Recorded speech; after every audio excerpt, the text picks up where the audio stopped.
తెలుగు రాష్ట్రాల్లో కార్తీక శోభ సంతరించుకుంది. కార్తీక మాసం చివరి సోమవారం కావడంతో శివాలయాలకు భక్తులు పోటెత్తారు.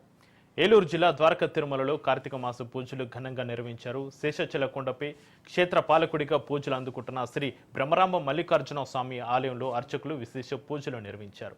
కార్తీక ఆఖరి సోమవారం కావడంతో తెల్లవారుజామున భక్తులు స్వామిని దర్శించుకునేందుకు ఆలయంలో బారులు తీరారు. స్వామివారికి పలు పంచామృతాలతో ప్రత్యేక అభిషేకాలు, పూజలు నిర్వహించారు. డాక్టర్ బిఆర్ అంబేద్కర్ కోనసీమ జిల్లాలో ఆఖరి సోమవారం కావడంతో శివాలయాలు భక్తులతో కిటకిటలాడుతున్నాయి. తెల్లవారుజాము నుంచే కోనసీమలోని గోదావరి నది పాయలో భక్తులు పుణ్యస్నానాలు ఆచరించి దేవదర్శనం చేసుకుంటున్నారు. కోనసీమలోని ప్రసిద్ధ శైవక్షేత్రాలైన మురముల వీరేశ్వర స్వామి, ముక్తేశ్వర స్వామి, పులివేల కపితేశ్వర స్వామి, కుండలేశ్వరంతో పాటు పలు శివాలయాలను భక్తులు దర్శించుకుంటున్నారు.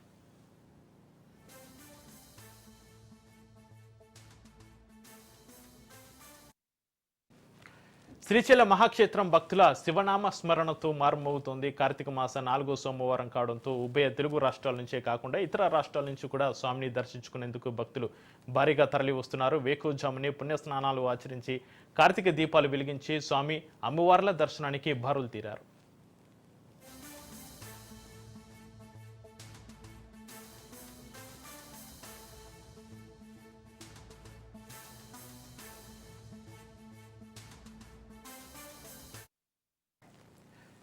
కార్తీక మాసంలో ఆఖరి సోమవారం కావడంతో మేడ్చల్ జిల్లా కీసరగుట్టకు భక్తులు పోటెత్తారు. తెల్లవారుజాము నుంచే శ్రీ భవానీ రామలింగేశ్వర స్వామి వారికి ప్రత్యేక పూజలు, అభిషేకాలు నిర్వహిస్తున్నట్లు ఆలయ ప్రధాన అర్చకులు తెలిపారు.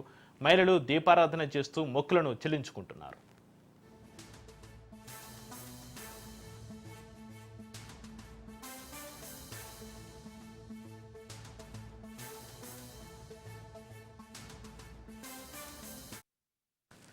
కార్తీక మాసం 4వ సోమవారం కావడంతో బాపట్ల జిల్లా వ్యాప్తంగా శైవక్షేత్రాలు భక్తులతో కిక్కిరిసిపోయాయి.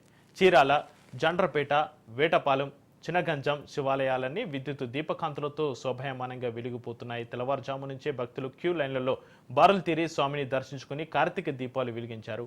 శివాలయాల్లో పంచామృతాలతో ప్రత్యేక అభిషేకాలు నిర్వహించారు.